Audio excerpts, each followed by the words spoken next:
दोन्ही राजकीय सत्ता केंद्र जी आहेत ज्यांना वाटतं नवी मुंबई आमच्या ताब्यात राहावी, या लोकांनी या प्रभाग रचनेमध्ये मर्यादेबाहेर जाऊन ढवळाढवळ केलेली आहे। नकाशा आणि अधिसूचनेतली व्याप्ती यांचं एकमेकांशी मेळ लागत नाही।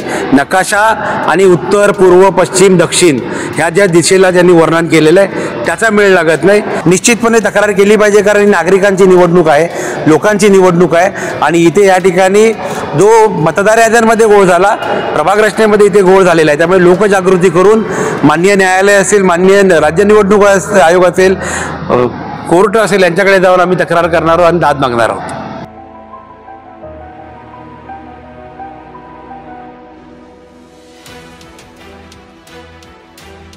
नवी मुंबई महानगरपालिका निवडणुकीसाठीचे बिगुल अखेर वाजले आहे। महानगरपालिकेने प्रभाग रचना जाहीर केली आहे। निवडणुकीत 111 नगरसेवक निवडण्यासाठी 28 प्रभाग असणार आहेत। जाहीर करण्यात आलेल्या प्रभाग रचनेत घोळ केल्याचा आरोप शिवसेना ठाकरे गटाकडून करण्यात येत आहे। चुकीच्या पद्धतीने वॉर्ड रचना करून एक संघ असलेला रहिवासी विभाग तोडून टाकण्यात आला आहे।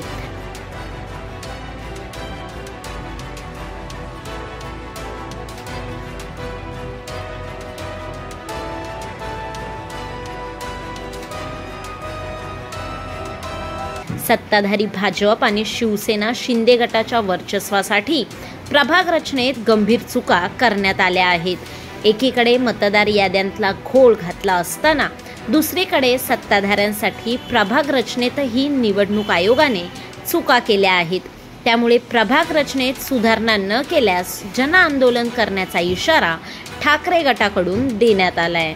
प्रभाग रचना करताना निवडणूक आयोगाने जे बेसिक मूलभूत त्यांचे नियमावली मार्गदर्शक तत्त्व असतात त्याचा या ठिकाणी प्रशासनाला विसर पडलेला आहे आणि या विसर पडण्याचं एकमेव कारण या ठिकाणी वाढलेला अनियंत्रित राजकीय हस्तक्षेप आहे। दोन्ही राजकीय सत्ता केंद्र जी आहेत ज्यांना वाटतं नवी मुंबई आमच्या ताब्यात राहावी, या लोकांनी या प्रभाग रचनेमध्ये मर्यादेबाहेर जाऊन ढवळाढवळ केलेली आहे। ही अधिसूचना आहे आणि हा प्रारूप नकाशा आहे। या दोघांचा काही नकाशांमध्ये ताळमेळ लागत नाही।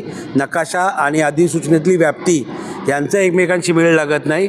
नकाशा आणि उत्तर, पूर्व, पश्चिम, दक्षिण ह्या ज्या दिशेला ज्यांनी वर्णन केलेलं आहे त्याचा मेळ लागत नाही। त्याच्यामुळे प्रशासनाने इतके दिवस केलं काय, हा प्रश्न या ठिकाणी पडतोय।